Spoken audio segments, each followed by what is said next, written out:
امام دیکھیں، غیبت کا فلسفہ یہ ہے کہ امام غائب رہے، یہ فلسفہ غیبت ہے۔ مجھے مل جائے، آپ کو مل جائے، سب کو مل جائے، یہ فلسفہ غیبت۔ پھر فلسفہ غیبت کیا ہوا؟ امام بہت محدود لوگوں کو ملتے ہیں، وہ بھی اگر کچھ بتانا، کچھ بیان کرنا چاہیں تو ملتے ہیں، اور وہ بھی ان کو جن کو ملے ہیں انہوں نے اپنی زندگیوں میں کبھی اس بات کا اظہار نہیں کیا۔ اللہ مقدس اردبیلی سے امام کی کئی جگہ ملاقات ہے، لیکن اپنی زندگی میں بیان نہیں کیا۔ مختلف جگہوں پر کہیں نہ کہیں جو ہے وہ چیزوں کو بیان کیا گیا۔ ہمیں اپنی زندگی کو ویسے گزارنا ہے جیسا امام چاہتا ہے۔ اب یہ جوان تھا، اس نے کیا کیا؟ اس نے توبہ استغفار کی اپنے عمل پہ۔ وقت کا امام خود آ گیا اس کے پاس، یعنی وقت کا امام خود آ گیا، میں اپنے عمل کو اچھا کروں۔ اگر امام مصلحت سمجھتے ہیں میرے سے کبھی ملنا، مجھ سے کام لینا لے لیں گے، ورنہ میں اپنے کام کو ویسے کیسے کرتا چلا جاؤں جیسے میرا امام چاہتا ہے۔ آپ کے سامنے دیکھیں، ہمیں ہر عالم کی یا اسکالر یا کوئی بہت بڑا نہیں، امام تو جس کے پاس جائیں۔ آپ نے اس موچی کا مشہور واقعہ سنا ہوگا جو تہران کا تھا، میرے خیال میں عبداللہ کشمیری اس کا نام تھا، یا عبداللہ کریمی کر کے اس کا نام تھا۔ موچی تھا، موچی تھا۔ آپ اس کے جملے سنیں گے، امام اس سے خود کہتے ہیں کہ اگر میں ہر ہفتے اس کی امام سے ملاقات ہے، ہر ہفتے امام اس سے ملنے آتے تھے، اور امام نے اسے کیا جملے کہے؟ انہوں نے کہا کہ اگر ہم نہ آئیں تو کیا ہوگا، تم سے نہ آئے ملنے؟ تو اس نے کہا مولا میں جان دے دوں گا۔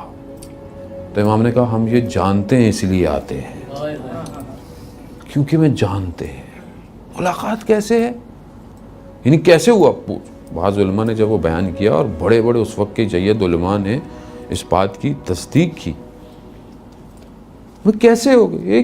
ایک موچی ہے آدمی، مگر اپنے کام میں سچا ہے، اپنی بات میں امانت دار ہے، صداقت ہے، وعدہ خلافی نہیں کر رہا۔ موچی ہے حالانکہ، وہ کہتا ہے کہ وہ اکثر یہ جو ایام ہوتے تھے اس وقت ظاہر ہے دور جو تھا وہ انقلاب نہیں تھا، پرانا دور، تو ظلم ستم بہت ہوتا تھا، پابندیاں تھیں بہت سارے کاموں پہ۔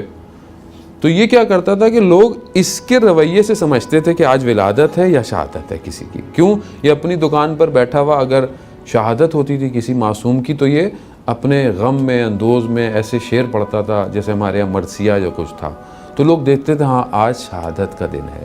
اور جب کوئی ولادت ہوتی تھی یہ خوشی کے اندر کوئی ایسے اشعار پڑھتا تھا۔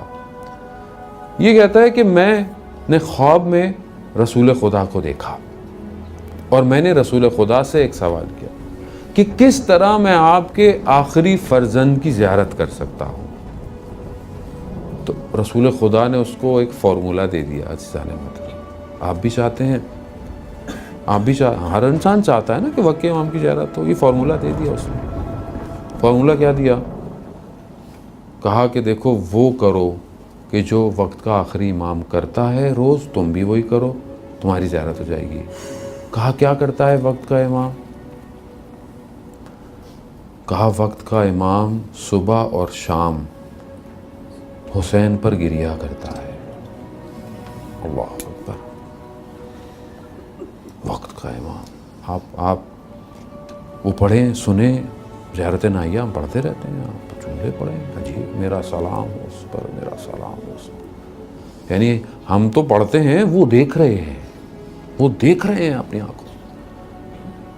کہتے میں نے بھی صبح شام امام حسین پر گریا شروع کر دیا، صبح شام گریا کیا تو امام کی جگہ۔ عزیزان محترم، ہم مشکل فارمولہ نہیں ہے، ہم اپنے آپ کو پاک کر، یہ گریا پاک کرتا ہے آدمی کو۔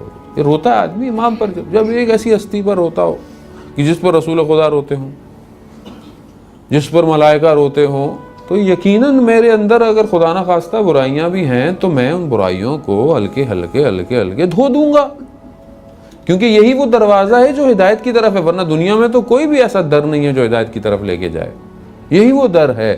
اسی لیے رسول خدا نے کہا کہ عرش پر لکھا ہے ان الحسین مصباح الہدی و سفینۃ